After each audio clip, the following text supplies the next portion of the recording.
Thân chào cả nhà, không nên xem chùa đâu đó. Nhớ đăng ký, like, comment để ủng hộ tin nha. Đừng tin hắn. Hắn đã chết 3 ngày trước. Tôi không thể chứng minh mình không phải là vĩ nhân. Nhưng tôi có thể nói với các bạn rằng ký ức của các bạn đã bị chỉnh sửa. Vĩ nhân đang ở giữa các bạn.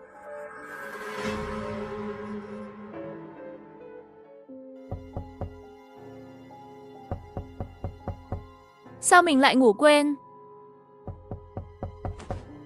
Ai gọi vậy? Giữa đêm khuya. Dán muối lên cửa. Nhìn ra ngoài qua mắt mèo. Ngoài cửa có một người cao gầy. Không đúng, đó tuyệt đối không phải người. Hồng cầu 302 đến Lý Hạc chết, nỗi sợ hãi đã được giải phóng. Tạo thành tai ương, nhiệm vụ nhân loại. Tiêu diệt vĩ nhân hoặc sống sót 48 giờ để hóa giải tai ương. Lưu ý, không được ở một mình với vĩ nhân.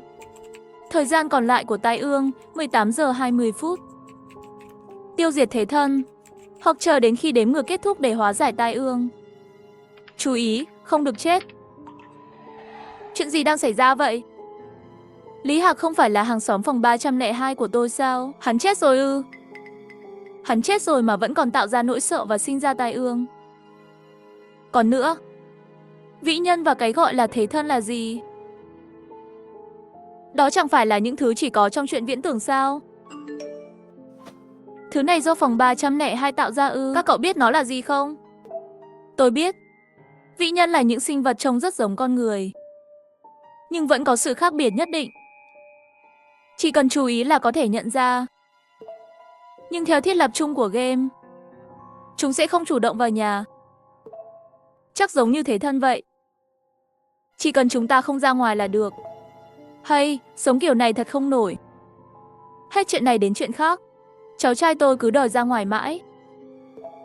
Nó kén ăn lắm. Các cậu nói xem, cháu tôi ra ngoài một chút chắc không sao đâu nhỉ? Bác ơi, đừng ra ngoài, vẫn chưa biết thế thân ở đâu. Quá nguy hiểm.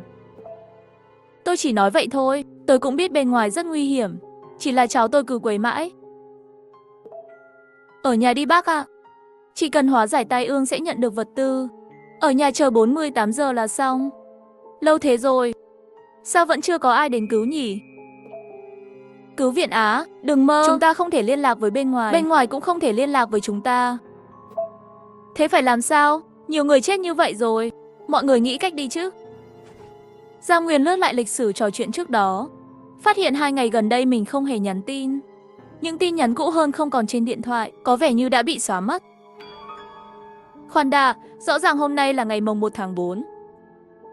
Sao trên điện thoại lại hiện ngày mồng 4 tháng 4? Nhưng trí nhớ của mình đâu có vấn đề gì. Chẳng lẽ mình đã xuyên không 3 ngày? Thế giới vỡ vụn. Những hiện tượng kỳ dị xuất hiện trong 3 ngày gần đây. Nhìn vào tin nhắn trong nhóm, có vẻ mọi người đã chấp nhận điều này. Không còn hoảng sợ nữa. Thay vào đó, họ chủ động tuân theo các chỉ dẫn. Nhưng nếu không có thảm họa mới xảy ra, thì liệu những chỉ dẫn đó còn cung cấp vật tư không? Đây có thể là một mối nguy tiềm ẩn. Mọi người có thấy vĩ nhân không? Có thể chụp ảnh lại không?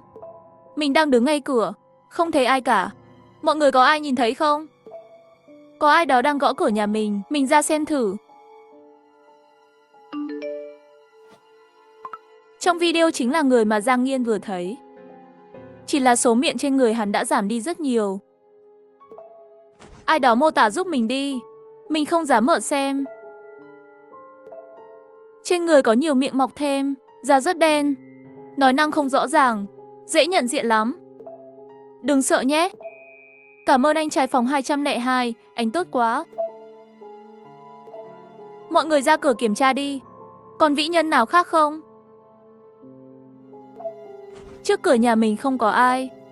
Tầng 1 không thấy gì. Mình không dám nhìn. Ai có thể giúp mình xem thử không? Nhìn một chút thì sao chứ? Thật là nhát gan. Tầng 2 không có gì. Đừng sợ, nhìn một cái thôi mà. Triệu Nhã Kiện từ khi nào lại nhát gan vậy? Mình không dám, phòng 402 đã chết 3 ngày rồi. Mình sợ. Hơn nữa lúc nãy, mình nghe thấy có ai đó gõ cửa phòng 402. Tử Nguyên, đó không phải phòng của mình sao? Mà mình đã chết rồi mà. Mình không phải đã xuyên không sao? Đừng sợ, gọi video trên WeChat cho mình đi. Nếu có nguy hiểm, mình sẽ lên bảo vệ cậu. Thảm họa từ cái chết của cậu. Quỷ mặt cười đã bị tiêu diệt rồi. Không có gì đáng sợ đâu. Sợ gì chứ, người chết có gì đáng sợ đâu.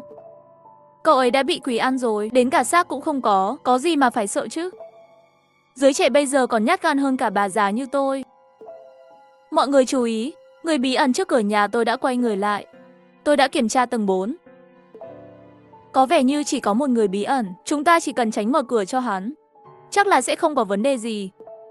Người bí ẩn đang đi lên lầu, chúng ta phải theo dõi từng tầng. Báo cáo ngay trong nhóm chat. Tốt nhất là không để họ phát hiện ra sự tồn tại của mình. Nhóm chat là kênh thông tin duy nhất của tôi lúc này.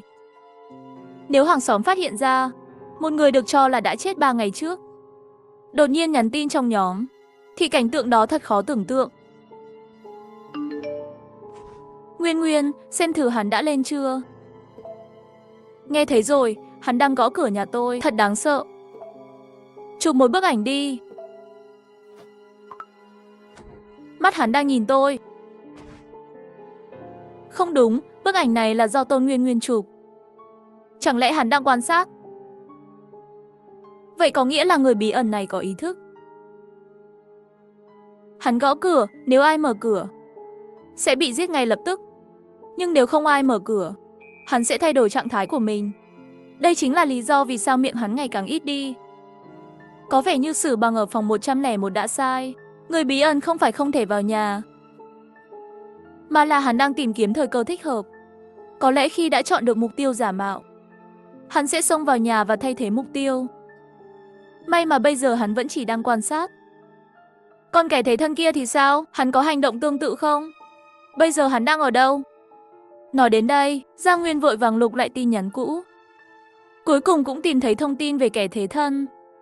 Dựa vào mốc thời gian, Lý Hạc đã chặn trán kẻ thế thân và chết sau đó 24 giờ. Rõ ràng cái chết của anh ấy liên quan đến kẻ thế thân, nhưng điều kỳ lạ chính là đám khói quỷ đó. Rất có thể nó chỉ là một thủ đoạn đánh lừa mà kẻ thế thân đã tạo ra. Hơn nữa, kẻ thế thân chắc chắn không có hình dạng như họ nghĩ. Khoan đã, có gì đó không đúng. Chính Mễ Hách đã từng tiếp xúc với kẻ thế thân, nhưng không chết ngay lập tức.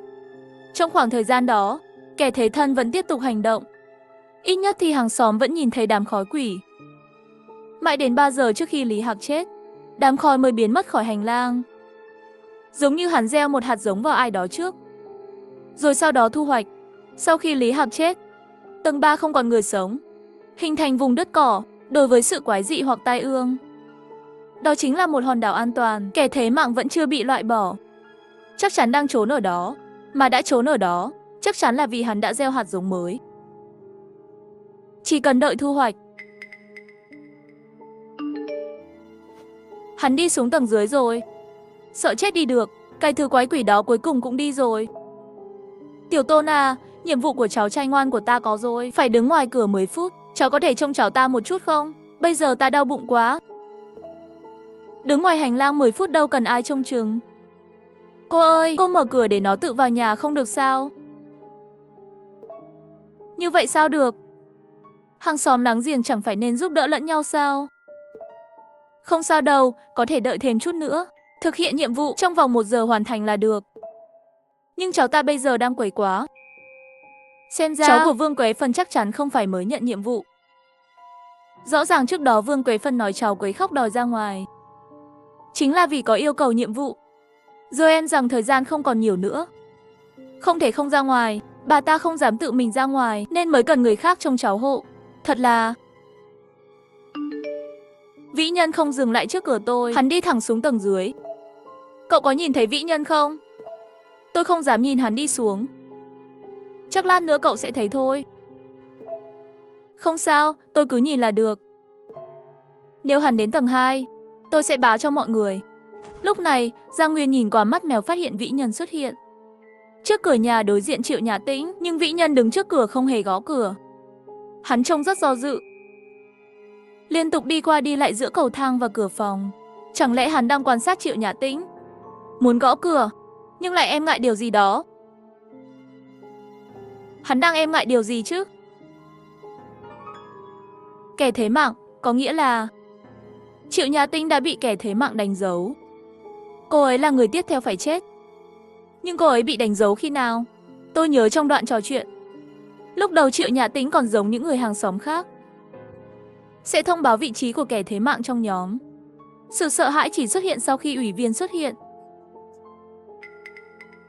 Đúng vậy. Mặc dù bề ngoài, Vĩ Nhân trông đáng sợ hơn kẻ thế mạng, nhưng cả hai đều nguy hiểm chết người. Không thể nào chỉ sợ một bên mà không sợ bên còn lại. Chắc chắn đây là ảnh hưởng của dấu ấn. Nếu xét theo cách này, các thảm họa cũng dè chừng lẫn nhau. Vĩ Nhân do dự, thì kẻ thế mạng chắc chắn cũng vậy. Có lẽ đây là điểm có thể lợi dụng được. Mọi người, Vĩ Nhân đang ở đâu rồi? Cháu trai tôi sắp ra ngoài. Chưa đến tầng 2. Vậy đã xuống tầng 4 chưa? Tôi không biết. Tôi không dám nhìn. Giờ phải làm sao đây?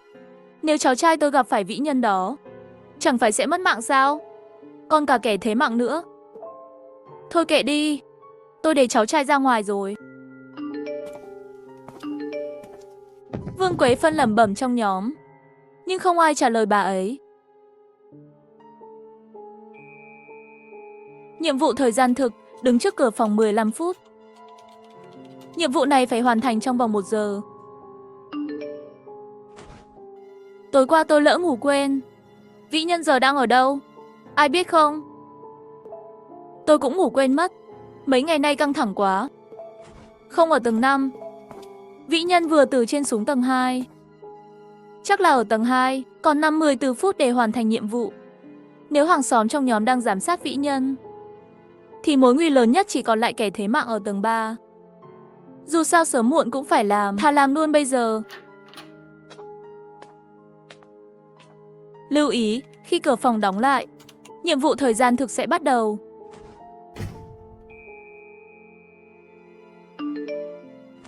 Kẻ thế mạng có vẻ đã lâu không xuất hiện. Sáng sớm mà nói chuyện xui xẻo như vậy làm gì? Chắc là đã biến mất rồi. Tầng 3 chẳng phải đã có người chết rồi sao? Nhưng vẫn nên cẩn thận. Từ khi Lý Hạc chết, kẻ thế mạng chưa từng xuất hiện lại. Nhưng ai biết được nó sẽ xuất hiện lúc nào? Liệu có khả năng chúng ta đã vô tình hóa giải được nó? Nhưng không có thông báo, cũng không có vật phẩm thưởng, chứng tỏ mọi chuyện vẫn chưa kết thúc. Mọi người hãy chú ý, kiểm tra xem nhà mình có gì bất thường không. Vĩ Nhân đã xuống tầng 1. Tầng 1 à, chắc là có thể hoàn thành nhiệm vụ rồi.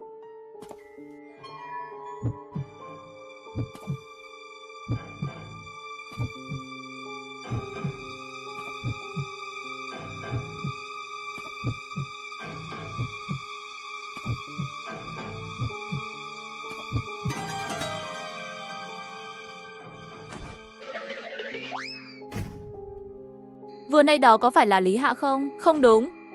Ngay từ đầu thông báo đã nói rõ Lý Hạ đã chết rồi mà. Vậy nên rốt cuộc vẫn trở thành kẻ thế mạng.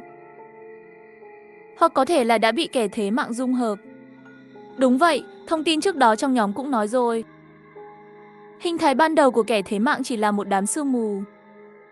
Rất có thể Lý Hạ đã bị dung hợp vào trong đó. Cũng có thể lắm. Vậy vấn đề bây giờ là liệu tôi có bị kẻ thế mạng đánh dấu không? Dù sao thì nhóm trước đó đã nói kẻ thế mạng là một tai họa. Tai họa sẽ để lại dấu ấn. Chú ý, nhiệm vụ thời gian thực còn lại 40 phút. Thời gian lưu lại còn lại 7 phút 25 giây. Cảnh báo, nếu không hoàn thành nhiệm vụ trong thời gian quy định, sẽ bị cưỡng chế đuổi khỏi phòng trong vòng 1 giờ. Rắc rối rồi, nếu bị cưỡng chế đuổi ra khỏi phòng, chắc chắn sẽ mất hết mọi khả năng bảo vệ. Vậy thì nguy hiểm lắm. Nhưng may là trong thời gian nhiệm vụ. Sau khi quay lại phòng, thời gian lưu lại sẽ không bị đặt lại. Xem ra phải tìm cơ hội chủ động hoàn thành nhiệm vụ thôi. Mọi người có nghe thấy không? Vừa nãy tôi nghe thấy tiếng đóng cửa. Âm thanh rất lớn. Có ai vừa ra ngoài không? Tôi không ra ngoài. Có khi nào cậu nghe nhầm không? Tôi cũng không ra ngoài. Cậu thử nhìn ra ngoài cửa xem sao. Chắc chắn không phải ủy viên. Ủy viên vẫn còn ở tầng 1. Tôi sợ lắm. Nhìn một cái thì có làm sao đâu. Dọa chết cậu thì thôi đấy. Không sao đâu, chắc chắn không phải ủy viên. Nhìn video này đi, ủy viên bây giờ trông thế này này, mọi người chú ý. Giang Nguyên mở video lên, trong đó là một người đàn ông có vẻ ngoài bình thường, trong tay xách theo một túi đồ ăn, nhìn qua thì giống một anh shipper bình thường. Mở cửa đi, đồ ăn của cậu đây. Sau một đêm, ủy viên đã tiến hóa rồi sao? Bây giờ nhìn qua thì ngoài việc hơi ngốc một chút, còn lại không khác gì người bình thường. May mà chưa biến thành người trong tòa nhà. Ủy viên bây giờ có thể đã biến thành người mà chúng ta quen biết. Nếu có hàng xóm gõ cửa, mọi người tuyệt đối đừng tùy tiện mở cửa. Nhất định phải xác nhận trong nhóm trước. Chắc chắn không thể tùy tiện mở cửa được. Nguy hiểm lắm. Cháu trai tôi chỉ cần đến gần khe cửa là tôi kéo nó lại ngay. Tình hình thế nào rồi? Bên ngoài có gì không? Vong Thế Thân lên rồi.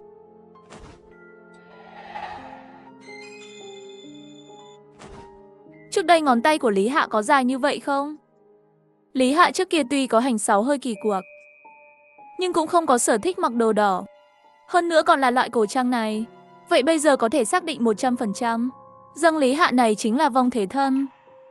Thông báo, nhiệm vụ thời gian thực còn 32 phút. Thời gian lưu lại còn 7 phút 25 giây. Dựa theo tin nhắn nhóm trước đó, thời gian Vong Thế Thân lưu lại mỗi tầng là 5 đến 7 phút.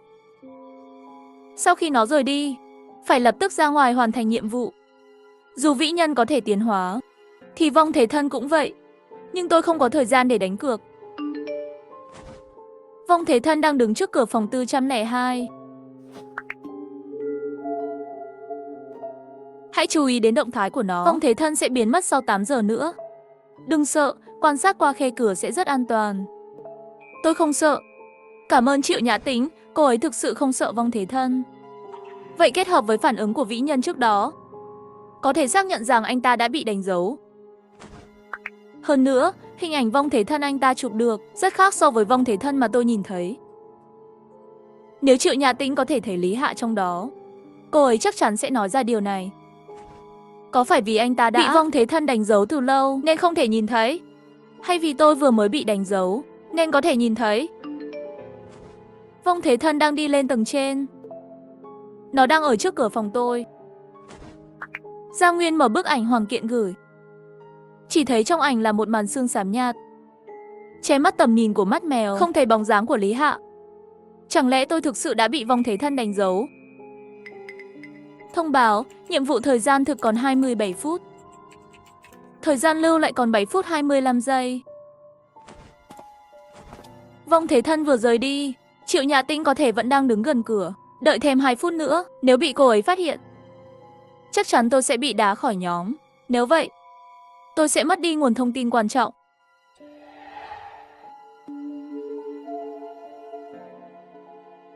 Gần đủ thời gian rồi.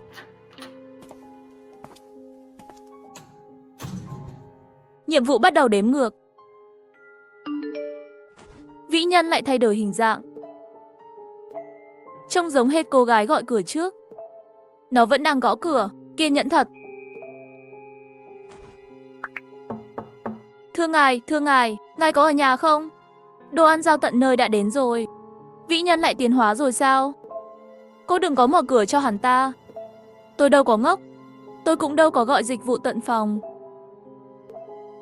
Vĩ nhân thật đáng sợ, ngày càng giống con người hơn. Đừng sợ, không sao đâu. Anh ơi, nếu vĩ nhân có lên thì báo em một tiếng nhé. Em sẽ trốn trước. Ồ, thật bất ngờ. Hai người đó còn thông đồng với nhau nữa. Giang Nguyên thầm nghĩ trong lòng, nhưng chợt nhớ ra điều gì đó, khóe miệng khẽ nhếch lên. Dù có hơi mạo hiểm một chút, nhưng đã bị đánh dấu làm vật thế mạng rồi. Thật ra bây giờ nghĩ lại, có bị phát hiện cũng không sao cả. Chúc mừng, nhiệm vụ đã hoàn thành. Hiện tại vị trí của vật thế mạng và ủy viên đều đã nằm trong tầm kiểm soát. Chờ thêm chút nữa, vật thế mạng đang đi lên. May mà nó chọn tầng 6. Bây giờ thì thời gian đã đủ. Thế còn vĩ nhân thì sao? Vĩ nhân cũng đi lên. Nhã Tĩnh, cẩn thận, có người gõ cửa, nhất định không được mở. Anh lên đây thì em mới mở cửa. Dưới ảnh hưởng của vật thế mạng, Triệu Nhã Tĩnh sợ ủy viên. Khi ủy viên đến tầng 4, chắc chắn sẽ không dễ dàng lại gần cửa phòng. Vậy thì đã đến lúc rồi. Sau 4 phút 45 giây kể từ khi Lưu Minh gửi tin nhắn, Giang Nguyên gõ cửa phòng Triệu Nhã Tĩnh. Mở cửa đi, tôi là hàng xóm phòng đối diện đây. Mau mở cửa, tôi có chuyện muốn nói với cô. Mở cửa đi, đừng có trốn trong đó im lặng, tôi biết cô đang ở trong phòng mà, ha ha.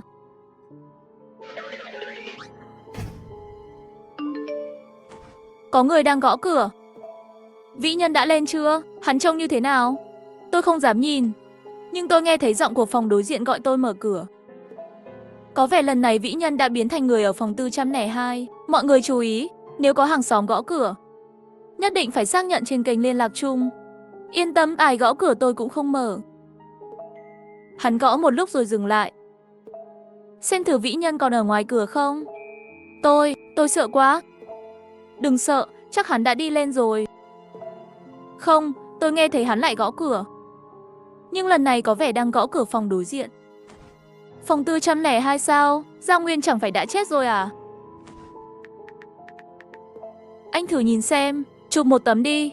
Anh ấy sợ, đừng làm khó người ta. Hơn nữa, nhìn một cái thì có ích gì? Anh không nhận ra sao? Trước đây, Tai Ương chưa từng vào phòng người đã chết. Phòng 201 đối diện anh có Tai Ương ghé qua chưa? Vừa rồi, kẻ thế mạng lên đây cũng không ghé qua. Phòng tôi là 502, nhưng hắn đã xem qua 402. Bây giờ, Vĩ Nhân cũng đến gõ cửa 402. Điều đó có ý nghĩa gì? Tất nhiên là tôi chưa chết rồi. Còn có thể có ý gì khác sao? Nhưng theo suy đoán trước đó, lý do 401 không bị Vĩ Nhân chú ý là vì hắn có dấu ấn của kẻ thế mạng. Nhưng tại sao Vĩ Nhân vẫn chú ý đến tôi? Chẳng lẽ dấu ấn của kẻ thế mạng không có tác dụng? Hoặc là tôi có gì đó đặc biệt khiến dấu ấn của kẻ thế mạng không thể có hiệu lực với tôi? Còn một khả năng khác, dấu ấn của kẻ thế mạng chỉ có thể tồn tại trên một người cùng lúc. Trên người Triệu Nhã Tĩnh đã có dấu ấn, thì không thể đánh dấu tôi được. Nếu đúng là vậy, thì dấu ấn trên người Triệu Nhã Tĩnh không thể kéo dài quá 12 giờ. Vì tối qua, hơn 9 giờ, Lý Hạ vừa mới chết. Điều chắc chắn lúc này là, dù là khả năng nào, ít nhất đối với kẻ thế mạng, tôi tạm thời an toàn. Nếu vậy thì, từ tối qua đến giờ, Vĩ Nhân và kẻ thế mạng có vẻ chưa từng gõ cửa phòng tư nhân nhất. Vừa rồi Vĩ Nhân không phải đã gõ cửa Triệu Nhã Tĩnh sao? Anh ta vừa nói trên nhóm mà. Tôi thật sự rất sợ. Các người đừng ép tôi nữa, được không? Nhìn mà thấy thương quá. Tôi nhớ trước đây anh chưa từng sợ như vậy. Và có vẻ anh chỉ sợ Vĩ Nhân, chứ không sợ kẻ thế mạng. Tại sao? Ý anh là anh ta có thể đã chết rồi, hoặc đã trở thành thứ quái dị. Nhưng tôi không thấy thông báo. Trong lịch sử cũng không có dấu hiệu nào đáng sợ. Cũng bình thường thôi, người ta nói nỗi sợ của người chết sẽ hóa thành tai ương mà. Không sợ gì cả, thì làm sao sinh ra tai ương? Đừng ép anh ta nữa. Tôi thấy anh ta thực sự rất sợ rồi. Giang Nguyên mở hình ảnh của Triệu Nhã Tĩnh. Thoạt nhìn thì không có gì đặc biệt. Nhưng khi cô nhìn bằng khóe mắt, có thể thấy trên người Triệu Nhã Tĩnh có một cái bóng đỏ nhạt. Cái bóng đã chiếm khoảng một nửa cơ thể cô ấy. Nhìn theo hình dạng, có thể nói là bao phủ, cũng có thể nói là nuốt chửng. Chẳng lẽ oan hồn đang từ từ nuốt chửng cô ấy? Tôi cũng không biết vì sao bọn họ không gõ cửa phòng tôi. Chỉ thấy trên tấm ảnh, một người trông giống hệt Giang Nguyên đang giơ tay gõ cửa phòng 402, trong khi đầu của hắn xoay ngược 180 độ hướng về máy ảnh. Trên mặt nở một nụ cười cứng đơ, như thể đang chào cả hai phía cùng một lúc. Quá giống y như đúc. Thật sự giống hệt phòng 402. Quá đáng sợ, nếu tôi là Triệu Nhã Tĩnh, tôi cũng sẽ sợ hãi. Dù ai gõ cửa, mọi người nhất định không được mở. Tôi tuyệt đối sẽ không mở cửa. Oan hồn đó đang bắt đầu đi xuống dưới. Tôi sắp ra ngoài làm nhiệm vụ. Mọi người giúp tôi quan sát nhé. Tôi không giúp cậu được đâu. Hãy để bọn họ giúp cậu đi. Nhiệm vụ của cậu yêu cầu bao lâu? Trong vòng 1 tiếng. Phải đứng ngoài cửa 15 phút. Chờ gã kia từ tầng 6 xuống rồi hẵng ra ngoài. Thời gian chắc đủ đấy. Được. Hắn đang đi về phía tầng 5. Tính theo thời gian, hắn và oan hồn vừa đúng chạm mặt ở tầng 5. Tiếng gõ cửa dường như dừng lại rồi, có thể hắn đã đi sang tầng khác. Chắc là đến tầng 5. Sao hắn lại biến thành người chết rồi? Xui xẻo thật. Đáng tiếc là không thể đá hắn ra khỏi nhóm. Thật phiền phức. Đây đều do hệ thống gây ra, chúng ta chỉ có thể có duy nhất nhóm này, không còn cách nào khác. Cái gì? Chỉ có một nhóm này thôi sao? Trước đó tôi còn lo lắng cờ đấy. Mọi người ơi, hắn đã gặp oan hồn rồi. Dựa theo lịch sử tin nhắn trong nhóm trước đây, trong số hàng xóm của tôi, người đáng tin nhất chính là Hồng Tiễn ở phòng 501. Dù là phân tích tình hình hay điều phối, cả khu này đều ngầm xem anh ta là người dẫn dắt. Tiếp theo là Sử Bằng ở phòng 101, Tôn Viện Viện ở phòng 602. Dù có hơi bốc đồng, nhưng vẫn có thể hỗ trợ và giúp đỡ mọi người khá nhiều. Người vô dụng nhất chính là Vương Quế Phân và cháu trai bà ấy. Đúng là gánh nặng mà. Anh Hoàng, nhất định phải quay video đấy nhé. Cậu vẫn còn sợ à? Có cần tôi lên với cậu không? Hoặc cậu xuống đây cũng được. Giờ từ tầng 4 trở xuống không có thảm họa. Trước đây anh Hoàng đã nói rồi, chúng ta phải đảm bảo mỗi tầng đều có người. Nếu không sẽ rất dễ gặp chuyện. Gọi Tôn Viên Viên xuống là được mà. Tầng 3 không có ai nhưng chúng ta vẫn ổn đấy thôi. Tôi có thể xuống nhưng không thể để Tiểu Tôn xuống. Nếu cậu ấy xuống, nhà tôi còn một già một trẻ thì sao đây? Cảm ơn anh, nhưng lời họ nói cũng có lý. Giang Nguyên ngay lập tức mở video Hoàng Kiện gửi. Trong video chỉ thấy một làn sương xám và một người biến thành dáng vẻ của Giang Nguyên đang đối mặt nhau. Anh, tôi, hắn.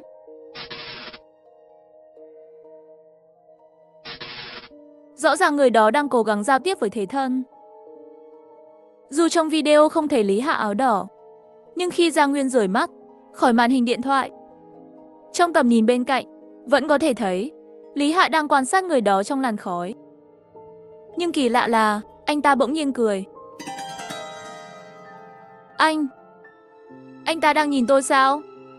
Xong rồi, không ngờ năng lực của Thế Thân lại mạnh thế này. Thông báo, thời gian còn lại của Thế Thân tai họa là 7 giờ 20 phút. Sau khi đếm ngược kết thúc, Thế Thân sẽ bị xóa bỏ. Dấu ấn của Thế Thân cần 24 giờ để giết một người. Nếu giả sử hắn chỉ có thể duy trì một dấu ấn cùng lúc, thì dấu ấn trên người Triệu Nhã Tĩnh, xét về thời gian, mới chỉ lan được một nửa. Có lẽ vẫn còn sống được khoảng 12 giờ. Nếu Thế Thân tai họa bị tiêu diệt, Triệu Nhã Tĩnh bên nhà đối diện có thể sẽ không chết. Nếu vậy, thì hắn không có đủ thời gian để hại tôi. Thế Thân đã xuống lầu. Người kia vẫn đứng trước cửa nhà tôi, nhưng dáng vẻ của hắn lại thay đổi.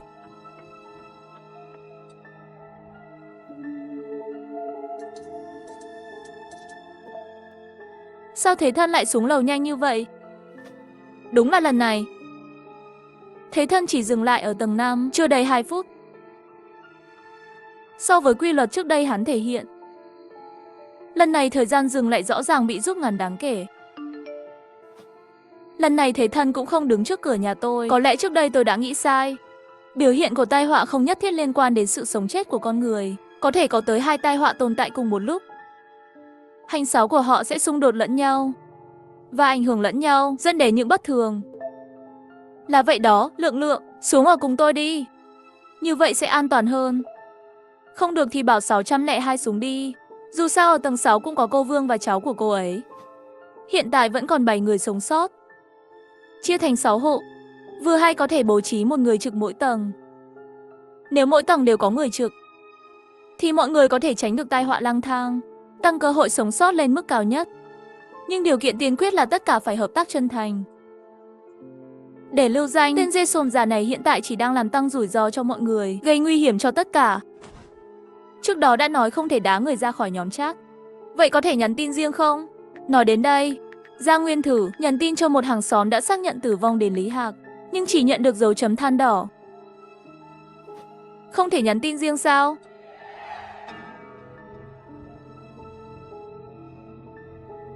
Chẳng lẽ trong nhà cũng không an toàn nữa sao? Giang Nguyên giật mình, nhưng khi nhìn lại, thì phát hiện màn sương đỏ đã biến mất. Như thể đó chỉ là ảo giác. Có lẽ do mình quá căng thẳng.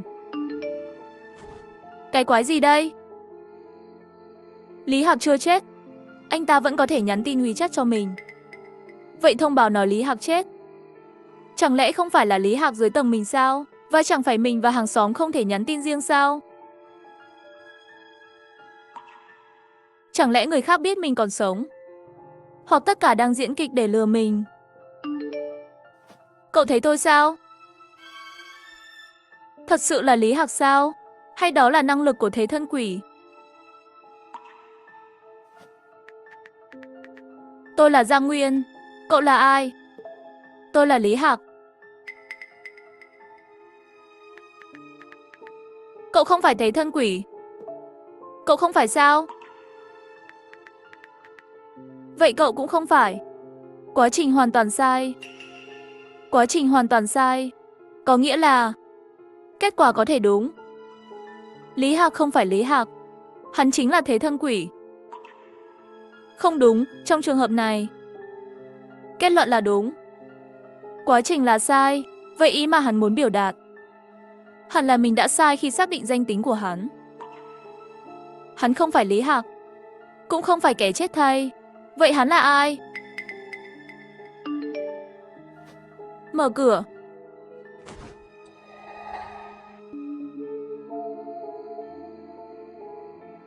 Trong tình huống hiện tại, chủ động mở cửa chẳng khác nào tự sát. Chẳng lẽ sau khi phát hiện tôi có thể nhìn thấy hắn muốn trực tiếp giết tôi? Không đúng, nếu hắn có thể xâm nhập điện thoại của tôi, tự nhiên cũng có cách khác để giết tôi.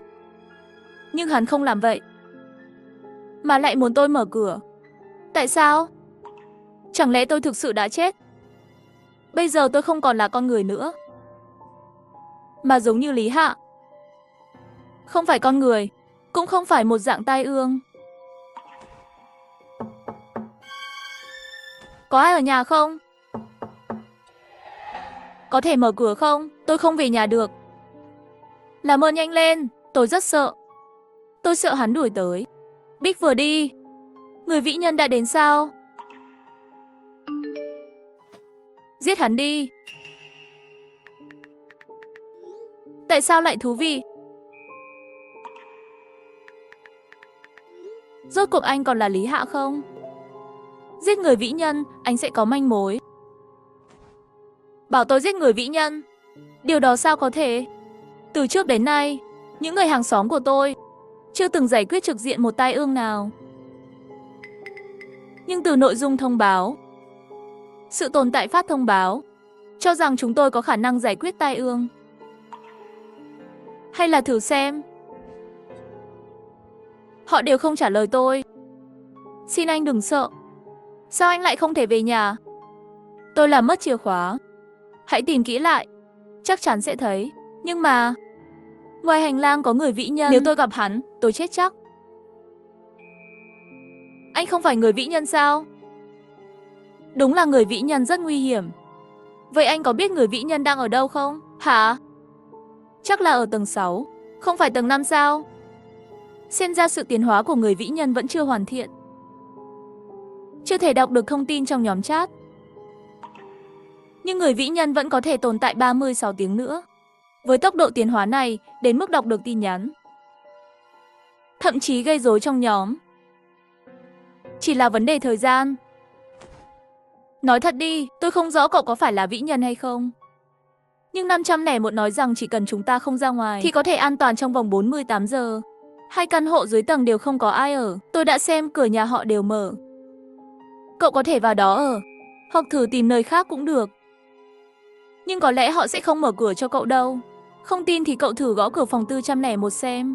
À, 401 sao? Vậy tôi xuống dưới xem thử. Tôi nghe thấy bên ngoài có tiếng của 602.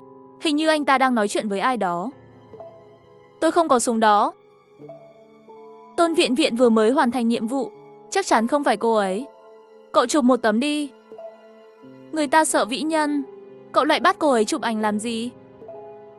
Phải xác nhận xem có 2 vĩ nhân không chứ. Đợi vĩ nhân xuống thì sẽ rõ ngay thôi. Có vĩ nhân thứ 2 sao? Không, chỉ có một người. Chuyện này thật đáng sợ. Nói trước nhé, các người đừng đến nhà bà già này đấy. Tôi có một đứa cháu nội đã đủ ồn ào rồi. Dù sao tôi cũng không đời nào cho ai vào đâu. Nếu không có vĩ nhân thứ hai, vậy thì giọng nói 401 nghe thấy vĩ nhân đang nói chuyện với ai? Cậu chắc chắn nghe thấy vĩ nhân nói chuyện với ai đó chứ? Tôi không thể nghe nhầm được. Rõ ràng là đang trò chuyện. Vĩ nhân hình như còn trả lời một số câu hỏi. Tôi nghe thấy anh ta gõ cửa một lúc. Nói rằng đánh mất chìa khóa, rồi lại bảo ở tầng 6, tầng 5 gì đó. Vậy chắc chắn là đang nói chuyện rồi. Nhưng anh ta đang nói chuyện với ai? Không lẽ là thế thân? Nếu bọn họ cấu kết với nhau, thì chúng ta càng khó đối phó. Chắc chắn là thế thân.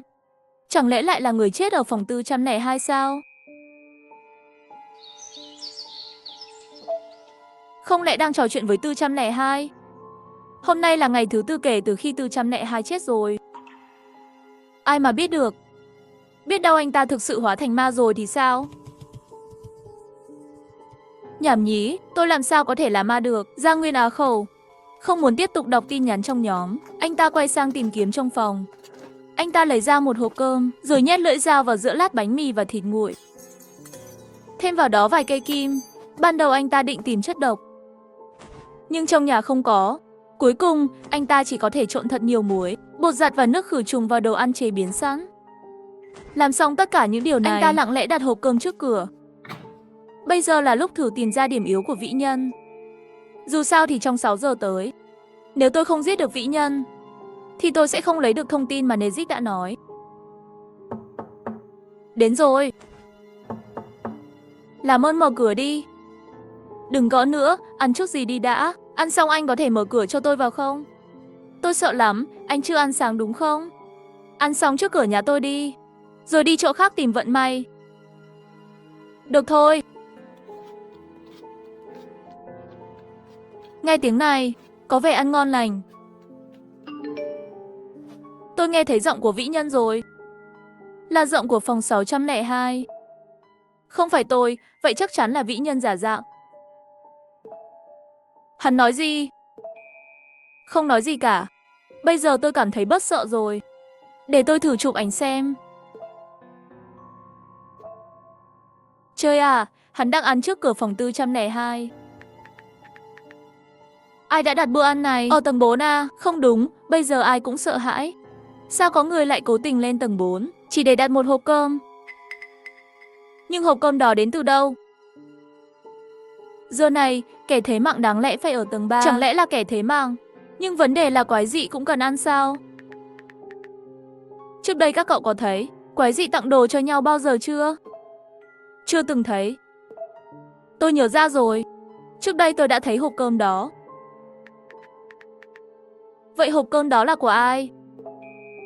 Hộp cơm đó là của phòng 402. Trước đây anh ta mang cơm đi làm, mấy lần ra ngoài, tôi đã thấy anh ta dùng hộp cơm đó.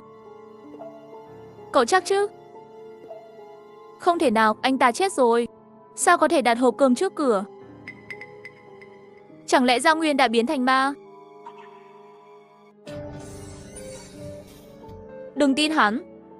Hắn đã chết 3 ngày trước rồi. Tôi không thể chứng minh mình không phải là vĩ nhân. Nhưng tôi có thể nói với các bạn rằng trí nhớ của các bạn đã bị thay đổi. Vĩ nhân đang ở giữa các bạn. Chẳng lẽ tôi thực sự đã chết? Bây giờ tôi không còn là con người nữa, mà là một thứ gì đó giống Lý Hạ. Không phải con người cũng không phải tai họa, một thực thể nào đó. Có ai ở nhà không? Có thể mở cửa không? Tôi không thể về nhà được. Nhanh lên được không? Tôi đang rất sợ. Tôi sợ hắn sẽ đuổi theo. Bích vừa mới đi. Vĩ nhân đã đến ngay sau đó sao? Giết hắn đi. Tại sao lại thấy thú vị? Rốt cuộc cậu có phải Lý Hằng không? Giết vĩ nhân, cậu sẽ có được manh mối. Muốn tôi giết vĩ nhân? Điều đó làm sao có thể? Cho đến nay, những người hàng xóm của tôi chưa ai từng đối mặt và tiêu diệt bất kỳ một tai họa nào. Nhưng theo nội dung của thông báo, người gửi thông báo chắc hẳn tin rằng chúng ta có thể giải quyết được tai họa. Hay thử xem sao? Họ đều không trả lời tôi. Làm ơn, đừng sợ. Sao cậu lại không thể về nhà được? Tôi làm mất chìa khóa rồi. Tìm kỹ lại đi. Chắc chắn sẽ tìm thấy mà. Nhưng, ở hành lang có vĩ nhân. Nếu tôi gặp hắn, tôi chết chắc. Mê mơn, chẳng phải chỉ là vĩ nhân thôi sao? Đúng là vĩ nhân rất nguy hiểm. Nhưng cậu có biết hắn đang ở đâu không? Hả? Hình như ở tầng 6, không phải tầng 5 sao? Có vẻ như sự tiến hóa của vĩ nhân chưa hoàn thiện. Hắn vẫn chưa thể đọc được tin nhắn trong nhóm chat. Nhưng vĩ nhân có thể tồn tại thêm 36 giờ nữa. Với tốc độ tiến hóa này, sớm muộn gì hắn cũng có thể đọc tin nhắn. Thậm chí là gây nhiễu loạn trong nhóm. Chỉ là vấn đề thời gian. Thật lòng mà nói, tôi không chắc cậu có phải do vĩ nhân biến thành không. Nhưng 501 nói chỉ cần không ra ngoài, chúng ta có thể an toàn trong 48 giờ. 2 căn hộ dưới lầu không có ai ở. Tôi đã xem qua, cửa nhà họ đều mở.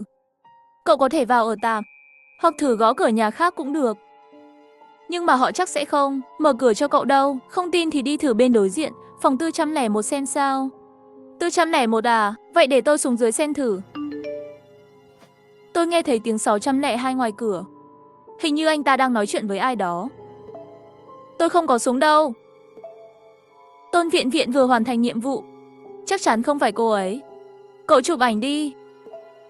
Người ta sợ vĩ nhân mà. Cậu cứ ép người ta chụp ảnh làm gì? Phải xác nhận xem có 2 vĩ nhân hay không. Đợi vĩ nhân xuống là biết ngay mà. Có vĩ nhân thứ 2 không? Không, chỉ có 1 vĩ nhân. Ôi, chuyện này đáng sợ thật đấy. Nói trước luôn, mọi người đừng có đến nhà bà già này. Tôi có đứa cháu nhỏ thôi là đã đủ ổn rồi. Dù sao thì tôi cũng không thể nào để ai vào nhà.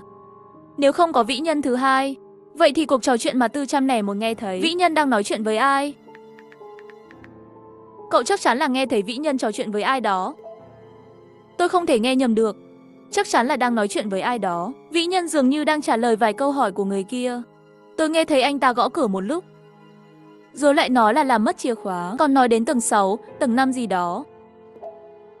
Vậy có phải đang trò chuyện không? Nhưng mà anh ta đang nói chuyện với ai? Không lẽ là thế thân? Nếu bọn họ thông đồng với nhau, thì chúng ta càng khó xử lý. Chắc chắn là thế thân. Chứ chẳng lẽ lại là cái xác trong phòng 402 sao? Không lẽ đang trò chuyện với phòng 402? Hôm nay là ngày thứ 4 từ khi 402 chết rồi.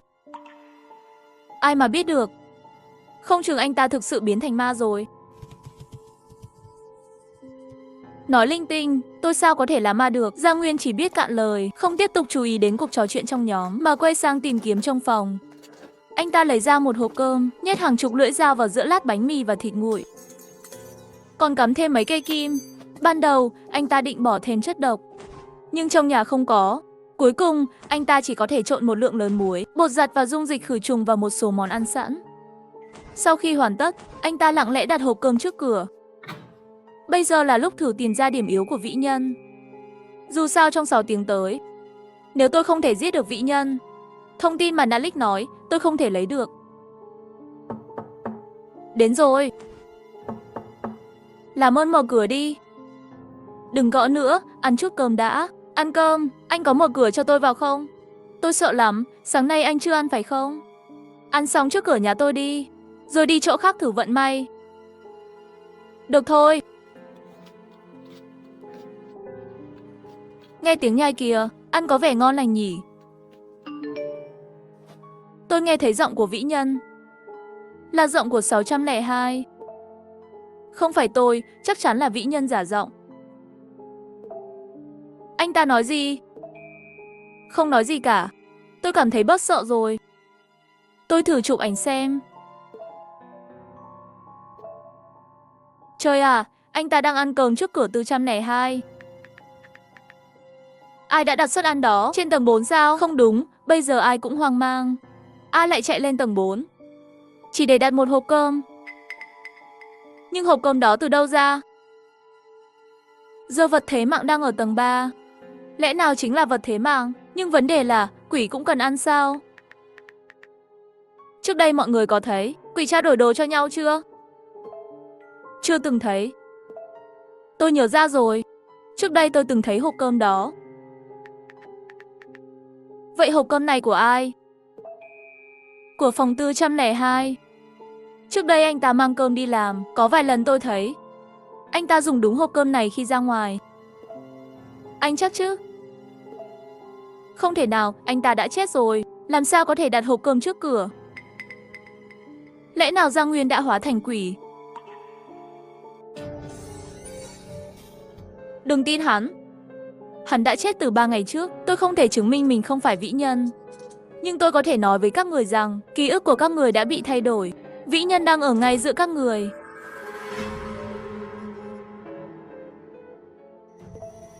Chẳng lẽ Giang Nguyên đã biến thành ma rồi sao? Giang Nguyên à, tôi đâu có làm gì có lỗi với cậu. Oan có đầu, nợ có chủ. Ai có lỗi với cậu thì cậu tìm người đó. Tha cho bà lão này đi, được không? Phật tổ phù hộ, Chúa phù hộ. Chắc các người đã đoán ra sự tồn tại của tôi rồi. Nếu bây giờ tôi đột nhiên lên nhóm nói chuyện, chắc chắn sẽ dọa họ chết khiếp. Nhưng bây giờ vẫn chưa cần thiết. Lúc này, vĩ nhân ở cửa đã ăn hết đồ ăn trong hộp, rồi đặt hộp cơm lại như cũ. Cảm ơn.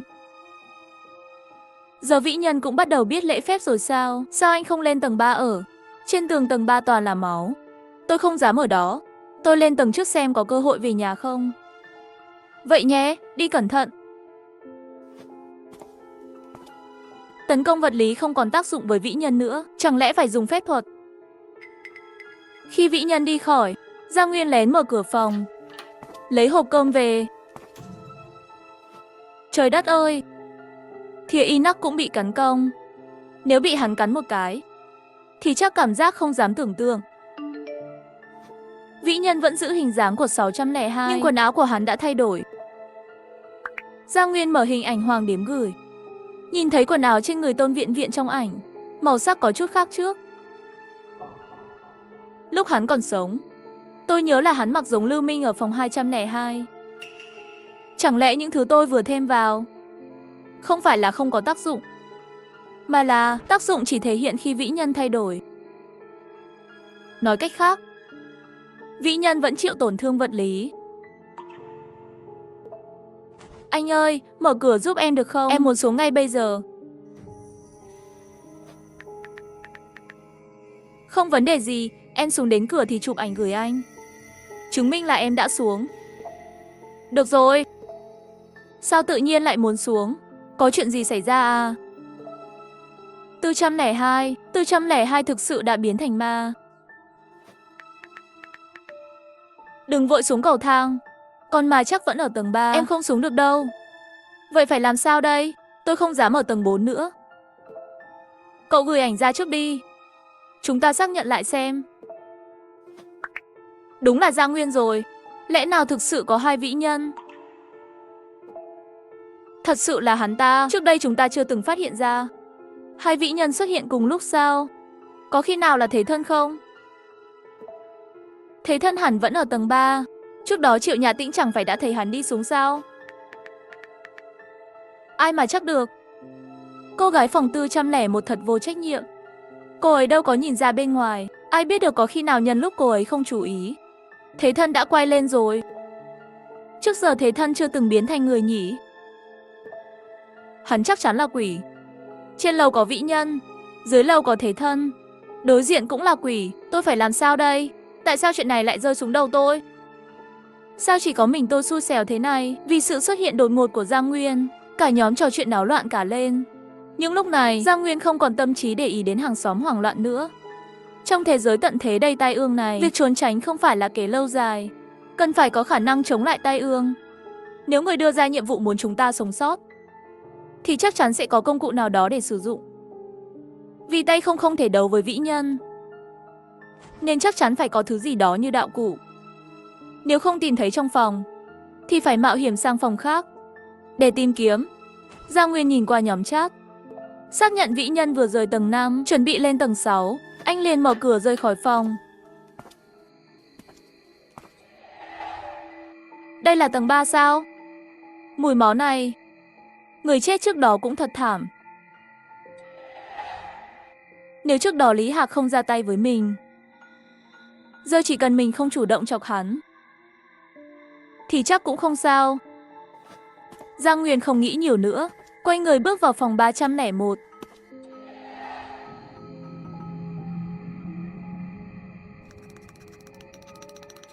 Cũng khá sạch sẽ đây. Hệ thống nhắc nhở, nơi này không còn người ở, không có khả năng phòng vệ. Ở lại 2 giờ để xua đuổi tai ương và khôi phục. Phải ở lại căn phòng không có khả năng phòng vệ. Trong 2 tiếng sao? Đùa à? Vĩ nhân sắp xuống tầng 6 rồi. Phải tranh thủ thời gian thôi. Chỉ thấy Giang Nguyên đang lục lọi nhanh chóng trong phòng, nhưng không tìm thấy thứ gì giống như đạo cụ. Tuy nhiên, trong một ngăn kéo trong phòng ngủ, anh ta phát hiện ra một cuốn nhật ký. Hôm nay không có chuyện gì, nhưng mong là sẽ không có chuyện gì xảy ra nữa. Hoàng Kiện nói nếu trong thời gian thảm họa không ai chết, có lẽ rất nhanh sẽ an toàn trở lại. Làm nhiệm vụ suýt nữa bị thảm họa chọc đầu nuốt mất. Sợ chết khiếp, nó đã giết 102 người rồi, vẫn chưa đủ sao? Hôm nay nhận được một số vật tư, đồ đạc khá đầy đủ. Đáng tiếc là không thể tự chọn. Tôi đề nghị mọi người đổi cho nhau. Nhưng ai cũng sợ, không ai để ý đến tôi. Hôm nay nhà đối diện tặng tôi một bức tranh. Trông rất đẹp, tôi treo nó trong phòng khách. Cảm thấy tâm trạng tốt hơn nhiều. Câu thơ trên đó tôi chưa từng nghe qua. Anh ấy nói là tự mình viết. Tôi đã làm cho anh ấy một bữa trưa, coi như lễ đáp lễ vậy. Hôm nay đã không thể ra ngoài nữa. Mọi người trong tòa nhà cũng không thể đi đâu. Bên ngoài trông rất kỳ lạ. Tôi còn thấy một số chữ viết. Ban đầu nghĩ là ảo giác, nhưng hóa ra ai cũng có thể nhìn thấy. Thế giới sụp đổ, thảm họa giáng xuống, hóa ra là bắt đầu từ ngày này. Nhưng trong ký ức của tôi lại không có chút ấn tượng nào. Tôi nhớ ngày mùng 3 tháng 4 vẫn chưa có chuyện gì mà. Vĩ nhân sắp xuống lầu rồi, cậu mau về đi. Ngay khi Giang Nguyên định chạy khỏi phòng 301, anh ta phát hiện ở khung cửa có một khối nhỏ màu xanh lá cây. Đây là cái gì? Kệ đi, cầm về trước rồi tính. Giang Nguyên nhanh chóng giật khối nhỏ xuống, rồi lao nhanh về nhà mình. Ngay khi anh ta sắp đóng cửa lại, thì vừa vặn chạm mặt vĩ nhân đang xuống lầu. Anh!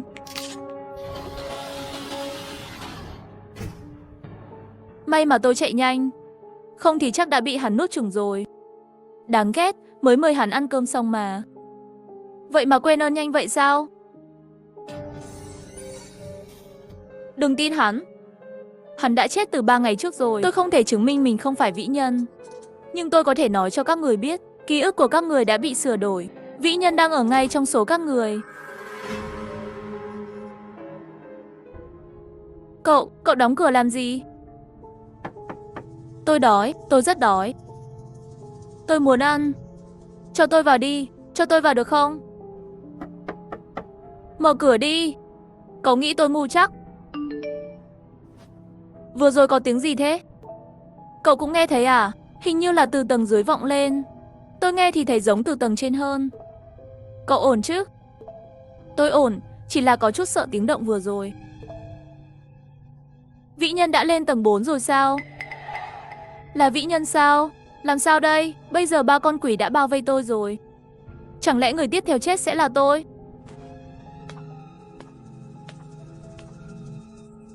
Miễn là tôi không mở cửa, thứ bên ngoài sẽ không vào được.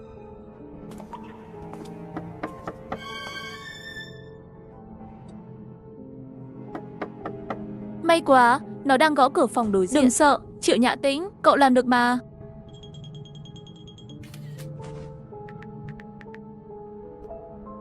Cậu quay cái gì thế? Mơ thế này sao mà thấy gì? Trẻ tuổi mà chụp ảnh cũng không xong. Đây là vĩ nhân. Vĩ nhân vừa rồi làm gì vậy? Mọi người nhìn đi, tại sao trên bụng hắn lại có mặt tôi? Không lẽ người tiếp theo bị giết sẽ là tôi? Hành động xuống lầu của Giang Nguyên đã khiến vĩ nhân bạo phát, làm cả nhóm hoảng sợ lần nữa. Nhưng Giang Nguyên không để tâm, cậu ta tập trung vào khối lập phương nhỏ vừa lấy được từ phòng 301. Rốt cuộc đây là đạo cụ gì? Chúc mừng, nhận được hạt giống tai ương đến thây ma. Thời gian hiệu lực 3 giờ. Hiệu quả 1. Sau khi tạo ra thây ma, nếu không điều khiển, nó sẽ hành động theo bản năng. Hiệu quả 2. Trên cơ sở cũ, trồng thêm các chỉ số và đặc tính của thây ma. Lưu ý, còn 3 lần sử dụng. Hạt giống tai ương chưa được nhặt sẽ biến mất theo thời gian. Thì ra nó gọi là hạt giống tai ương. Có thể triệu hồi 3 lần thây ma sao? Phạn 6 triệu hồi giới hạn trong tầm nhìn của mình. Hay là thử một lần xem sao? Ngay bên cạnh vĩ nhân đang bạo phát, bỗng xuất hiện một con thây ma đầu lệch, răng nhe ra, tay chân mèo mò quái dị.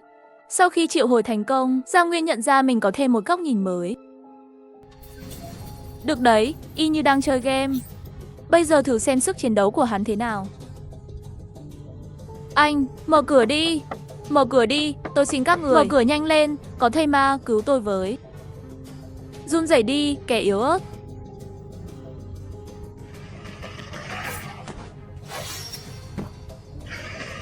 Tốc độ và phòng thủ của thây ma hoàn toàn không còn gì nữa. Ban đầu định dùng thây ma đấu trực diện với hắn, nhưng xem ra vô vọng rồi. Tuy thây ma đã bị đánh trọng thương, nhưng điều đó không ảnh hưởng đến hành động của nó. Nó cũng không cảm thấy đau đớn. Có lẽ vẫn còn cơ hội, xông lên.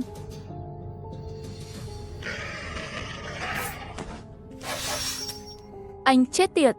Sức tấn công của hắn sau khi đột biến thực sự quá khủng khiếp. Nhưng chỉ cần đầu còn nguyên, xem tôi cắn chết người đây.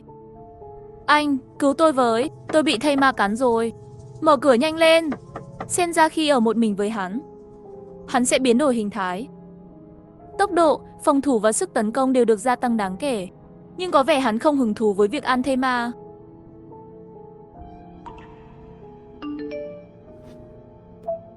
Trời ơi, thây ma lại xuất hiện nữa sao? Xin các người, cứu tôi với. Đừng hoảng, chỉ cần không mở cửa, chắc sẽ không có nguy hiểm. Nhã Tĩnh, đừng sợ, thứ này chỉ trông đáng sợ thôi. Chỉ cần em ở yên trong nhà thì sẽ không sao cả. Chắc chắn một lát nữa nó sẽ bỏ đi thôi. Nhưng mà chẳng phải trước đó tất cả thây ma đã bị tiêu diệt rồi sao? Có ai thấy thông báo gì về thây ma không? Tôi không thấy. Tôi cũng không thấy. Nếu không ai thấy thông báo nào, chẳng lẽ có ai đó đã thay đổi quy tắc? Không thể nói trước được, có thể là chúng chưa bao giờ thực sự bị tiêu diệt. Nếu đúng vậy, thì chúng ta thực sự gặp nguy hiểm rồi. Sợ cái gì, người chết còn sướng hơn, không chết thì sống mãi mãi. Dù gì cũng như vậy rồi, sống vui ngày nào hay ngày đó. Giang Nguyên không để ý những lời phàn nàn vì sự xuất hiện của thây ma, mà quay lại quan sát hắn. Xem ra hắn không có cảm giác với cơ thể mình. Nếu không nhìn thấy, hắn sẽ coi như nó không tồn tại sao? Khi hắn rời đi, Giang Nguyên nhắm mắt lại. Anh tập trung vào hình ảnh mà thây ma truyền về. Cánh cửa phòng 302 tối đen như mực. Trong bóng tối còn lờ mờ sắc đỏ dày đặc.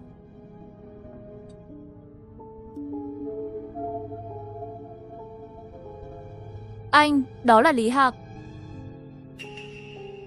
3 kẻ chết thay, còn 4 tiếng nữa.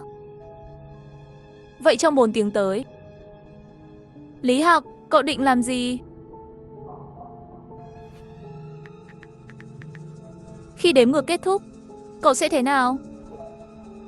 Cậu đoán đi, tôi đoán cái đầu cậu ấy. Tôi muốn dụ Tư 101 xuống tầng dưới. Cần cậu hợp tác. Cậu nghĩ tôi sẽ hợp tác à? Cậu sẽ làm. Lý Hạc không trả lời. Thực ra câu hỏi này chỉ là Giang Nguyên đang thăm dò. Thăm dò xem cậu ta có thể nhẫn nhịn đến đâu. Câu này xem như là đồng ý nhỉ. Cậu có thể rời tầng 3, đi tầng 1 hoặc tầng 5 không? Chỉ cần 10 phút thôi. Cậu ngạo mạn quá đấy. Thế không phải là từ chối rồi. Vậy là có cơ hội đấy. Tôi thực sự muốn xuống tầng 2 ngay bây giờ. Tôi sợ lắm rồi. Đừng có xuống. Cậu mà xuống thì tầng 4 sẽ không có ai giám sát. Nếu cả tầng 3 và tầng 4 đều không có ai, thì sẽ rất nguy hiểm với chúng ta. Cậu có thể xuống tầng 4. Có tôi ở đó mà. Cậu là Giang Nguyên thật sao? Cậu chưa chết. Cậu đoán đi. Theo thông báo, cậu đã chết rồi mà. Cậu có phải con người không? Cậu rốt cuộc là người hay ma? Nếu tôi nói có, Cậu dám ở lại tầng 4 không? Phật tổ phù hộ. Phật tổ phù hộ. Tiểu Giang, tôi với cậu không thù không oán. Đừng tìm tôi mà. Chuyện sau khi cậu chết, mấy oan hồn dưới đó đã giải quyết hết rồi. Chẳng lẽ cậu thật sự là ma? Thay vì lo cho tôi, cậu nên nghĩ xem đối phó với tai họa bên ngoài thế nào đi. Cậu muốn ở lại tầng 4 hay xuống tầng 3? Oan hồn tuy đáng sợ, nhưng chỉ cần qua vài tiếng nữa, chúng sẽ tan biến. Vĩ Nhân cũng không ở tầng 4 mãi đâu. Nhưng Gia Nguyên thì khác. Hắn sống ngay đối diện. Đó là địa bàn của hắn. Hơn nữa, hắn và Vĩ Nhân có quan hệ tốt, còn mời Vĩ Nhân ăn cơm nữa. Biết đâu trận đánh giữa Vĩ Nhân và lũ xác sống là để bảo vệ hắn đấy. Cậu không rời đi cũng được. Dù sao tôi cũng sẽ không đi đâu. Không được, tầng 4 không thể ở lại nữa. Tôi đi, tôi xuống tầng 2. Đừng nghe cậu ta. Đừng xuống, quỷ thế mạng vẫn ở tầng 3.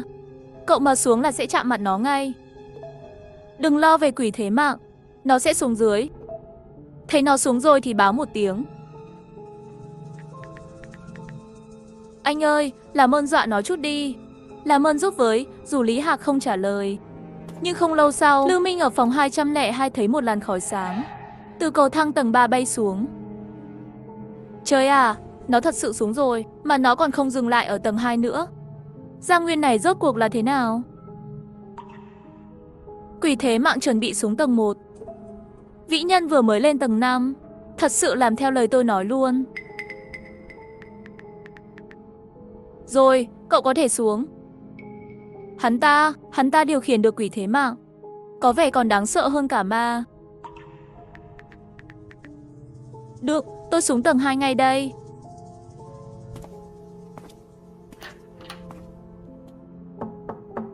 Anh ơi, em xuống rồi, mau mở cửa giúp em nào, hi hi hi. Nhảy 2 cái đi, chứng minh cậu là người thật. Xoay một vòng nữa. Wow, tận thế thật rồi. Thế này hay ho quá. Nhảy thêm điệu thỏ nữa xem. Đừng làm khó cậu ta nữa. Quỷ giận dữ sắp lên rồi. Xin lỗi nha, tôi chỉ muốn chắc chắn cậu không phải Vĩ Nhân giả dạng. Mau vào đi.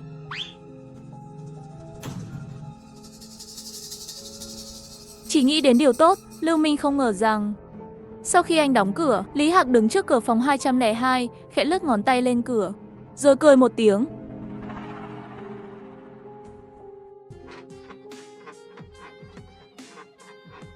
Anh nhẹ tay chút thôi. Yên tâm đi, anh à, anh dịu dàng lắm mà.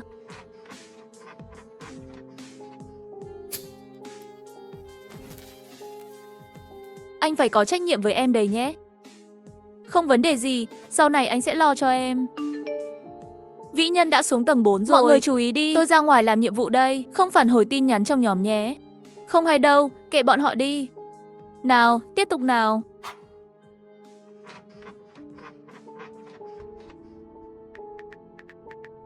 Mọi người còn thấy Vĩ Nhân đâu không? Đợi lâu rồi mà. Lưu Minh cũng chưa trả lời. Hoàng Kiện dán mắt vào cầu thang, không khỏi bắt đầu đổ mồ hôi.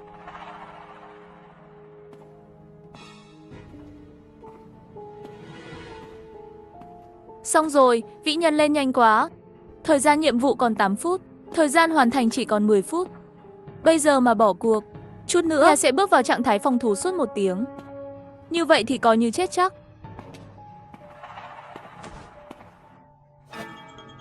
Đừng căng thẳng, tôi đến để bàn chuyện hợp tác, không có ác ý gì đâu. Có vài chuyện không tiện nói trong nhóm. Dù gì nếu họ biết, chỉ càng thêm rắc rối. Tôi không tin anh đâu. Lão già này xấu xa thật đấy. Hơn nữa, thời gian nhiệm vụ của anh không đủ rồi phải không? Anh biết hậu quả nếu cố tình lách luật rồi đấy. Nếu không phải anh tự nhiên xuất hiện trong nhóm, làm rối kế hoạch của tôi, thì nhiệm vụ đã xong lâu rồi, làm gì để đến bây giờ mới làm? Anh là tai ương sao? Anh đoán xem. Nếu tôi nói không phải, anh có tin không? Hay có khi tôi chính là Vĩ Nhân? Tôi đã ăn mất Gia Nguyên thật rồi. Bây giờ trở thành hắn. Dùng điện thoại của hắn. Công nhận, hắn trông cũng đẹp trai đấy chứ. Hắn, quả nhiên khác với những thứ quái gì khác. Nhìn thế này, Cũng chẳng khác gì Giang Nguyên trước kia. Nếu hắn muốn giết mình thì quá dễ. Mình không có lựa chọn nào khác. Sao anh không ra tay với tôi? Có thể là tôi đã ăn no rồi. Thời gian nhiệm vụ còn 6 phút. Vẫn cần kéo dài thêm chút nữa. Đúng rồi, anh nói hợp tác là thế nào? Không lẽ muốn tôi giết người giúp anh? Lúc này, đó là điều duy nhất tôi có thể nghĩ đến cho hợp tác này. Trước đó, hắn đã ở khu Nếu để lộ người khác, hắn sẽ càng cảnh giác hơn. Hắn muốn giết người sẽ rất khó. Đúng vậy, hắn cần tôi. Hắn chắc chắn muốn tôi trở thành người đứng đầu của anh. Không, mà là kẻ giết người cuối cùng. Kẻ giết người cuối cùng.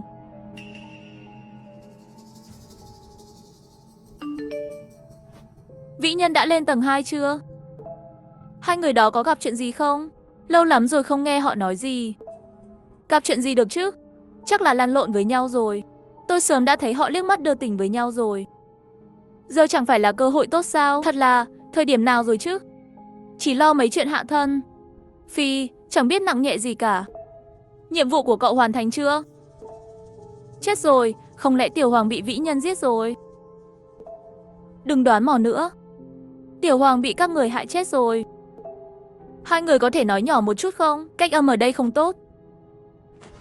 Sao thế? Cậu không đáp lại à?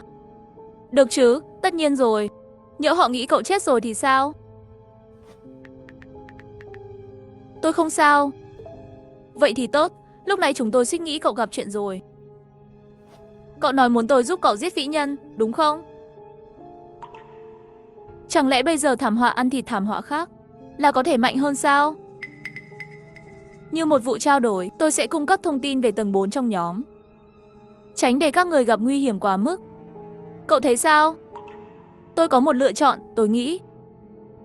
Nhưng những gì hắn nói thực sự là điều tôi cần. Nếu không có thông tin về tầng 4, tôi sẽ rất nguy hiểm ở tầng 5. Về độ chính xác của thông tin, hắn cũng không có lý do gì để lừa tôi. Cậu muốn tôi phối hợp thế nào? Đến lúc đó tôi sẽ nói cho cậu biết. Vi gợi ý nói rằng không được ở một mình với Vĩ Nhân. Vậy thì nếu có từ 2 người trở lên ở cùng Vĩ Nhân, hẳn sẽ an toàn ở mức độ nào đó. Cậu không nói gì về tôi với ai chứ? Làm tốt lắm. Tiếp tục giữ vững nhé. Vậy tôi về đây, đi cẩn thận. Không tiễn.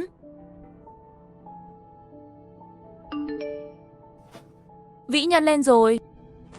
Vẫn còn chút thời gian, có thể khám phá thêm chút nữa. Biết đâu lại tìm được thứ gì đó hữu ích. Hắn vào phòng 502 rồi. Hắn định làm gì vậy? Tôi nhớ ngày tận thế xảy ra, phòng 502, vừa hay không có ai ở nhà. Giang Nguyên lục lọi trong phòng 502, nhưng không tìm thấy thứ gì được gọi là đồ tốt. Anh ta đứng cạnh một đầu máy chơi game.